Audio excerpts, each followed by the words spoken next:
नमस्कार विद्यार्थी मित्रों, तमारू खूब खूब स्वागत है मारी आ चेनल स्टडी विथ नेन्सी में। जो जी सुधी तमे मारी आ चेनल ने सब्सक्राइब ना करी होय तो जल्दी थी सब्सक्राइब करजो। आज आपणे प्रकरण नंबर 6 रेखाओं अने खूणाओं स्वाध्याय 6.1 नो प्रश्न नंबर 3 अने प्रश्न नंबर 4 जोईशुं। तो जो सौनी पहेला प्रश्न नंबर 3 जोईए कि आकृति 6.15 में खूणो PQR बराबर खूणो PRQ आपेलो छे, तो साबित करो कि खूणो PQS बराबर खूणो PRT थाय। क्या जो आकृति 6.15 क्या आपने बाजू में आकृति आपेली है, ते आकृति में खूणो PQR क्या है, खूणो PQR एटले आ वाळो खूणो, आ P पछी आ Q ने आ खूणो छे ते खूणो PQR बराबर खूणो PRQ छे। आ PRQ एटले आ बंने खूणा केवा छे, सरखा है। तो आपणे साबित शू करवानुं छे कि खूणो PQS बराबर खूणो PRT क्या है, खूणो PQS अने आ खूणो PRT बंने सरखा छे एवुं आपणे साबित करवानुं छे कि आ खूणो अने आ खूणो सरखो थाय एवुं साबित करवानुं छे कि आ बे खूणा सरखा होय तो आ खूणा पर सरखा थाय एवुं आपणे साबित करवानुं छे। तो जो आपणे आकृति लखीए कि आकृति परथी शू थशे कि आपणे आकृति आपेली छे, आकृति परथी आपणे शू कही सकीए कि आ छे खूणो PQS छे आ वाळो खूणो अने छे खूणो PQR छे आ वाळो खूणो। आ बंने खूणो केवा थशे, रेखिक जोड़ना खूणा थशे। रेखिक जोड़ना खूणा केवा होय कि आ जे रेखा छे एमांथी આવી રીતે બીજી એક કિરણ આમાં વચ્ચેથી વિભાજિત થાય છે, તો આ એક ખૂણો બને ને આ એક ખૂણો બને, બંને ખૂણાનો સરવાળો કેટલો થાય 180 અંશ। તો આ રેખિક જોડ બને છે। तो रेखिक जोड़ बने એટલે એનો સરવાળો કેટલો થાય 180 આવશે। એટલે લખશું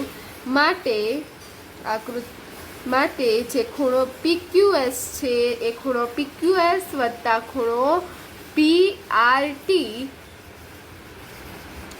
ખૂણો PQS વત્તા ખૂણો PQR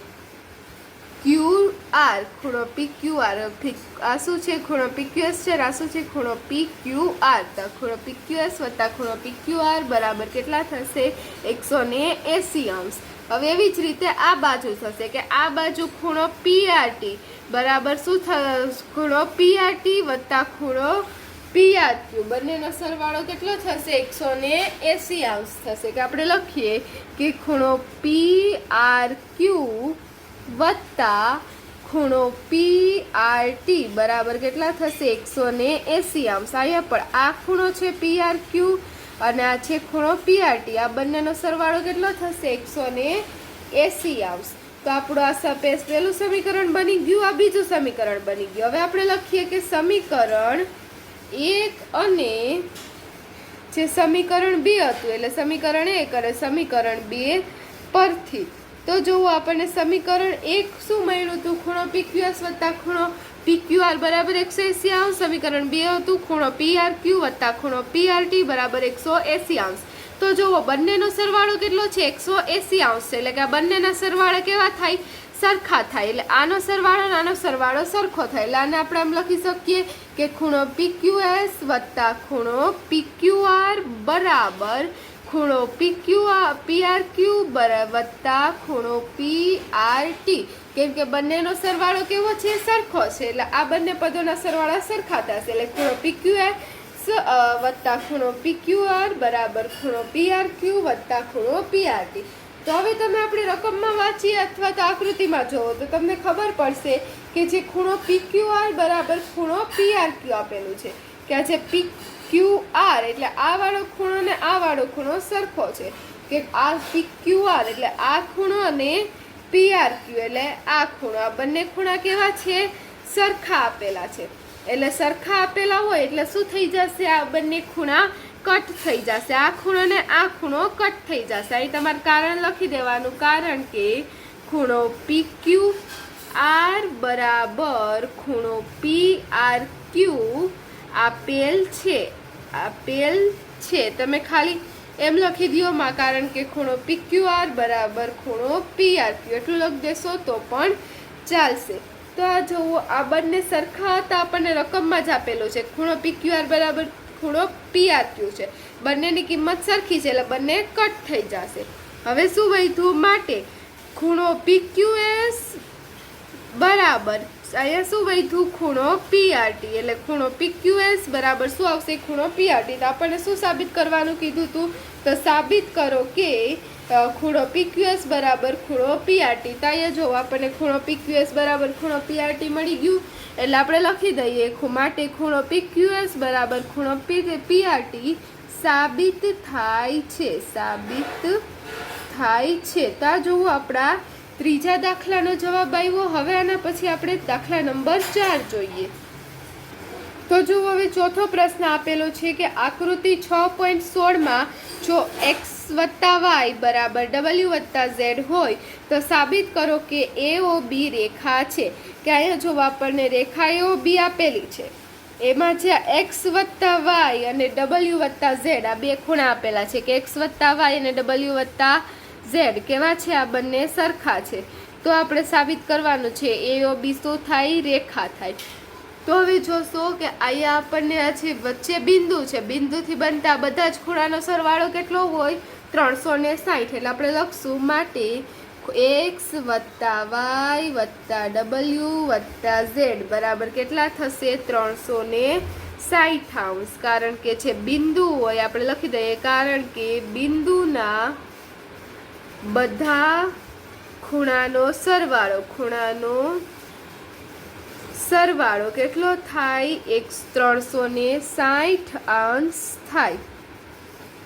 ક્યાંય x + y + w + z છે તો આખો જે ખૂણો બને આ બધા જ ખૂણાઓ મળીને, તો એ આખા બધા જ ખૂણાઓ મળીને જે ખૂણો બને એનું માપ કેટલું હોય? કુલ ખૂણાનું 360°. એટલે x + y + w + z બરાબર કેટલા થશે? ચારેયનો સરવાળો 360°. હવે આપણે રકમમાં જોઈએ તો રકમમાં શું આપેલું હતું? x + y બરાબર શું છે? w + z. એટલે આપણે w + z છે ને x + y પણ લખી શકીએ. માટે x + y + x + y.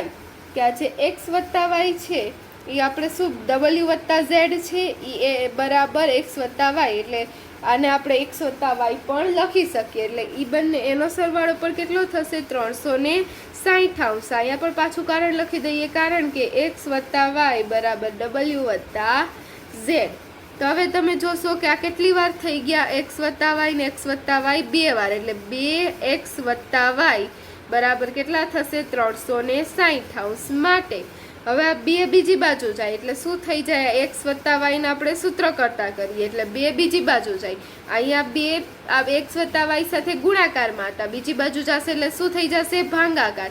એટલે તે 360/2. માટે x + y. તો માટે x + y બરાબર શું થઈ જશે? 360/2. તો 18 દુ 36 એટલે 180°. x + y બરાબર આપણને કેટલા મળ્યા? 180°. તો તમે જોશો કે x + y બરાબર 180° મળે છે. માટે આ જે AOB રેખા છે એ શું થઈ જશે?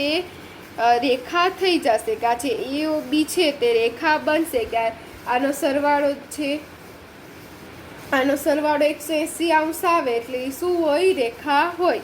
માટે આપણે લખી દઈએ કે AOB માટે AOB એ રેખા છે.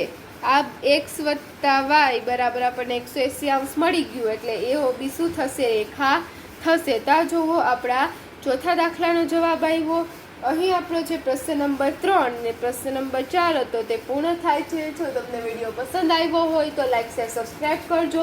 જો હજી સુધી તમે મારી આ ચેનલને સબસ્ક્રાઈબ ના કરી હોય તો જલ્દીથી સબસ્ક્રાઈબ કરજો, જેથી તમને મારા બધા જ વિડીયો સૌથી પહેલાં મળી રહે. Thanks for watching.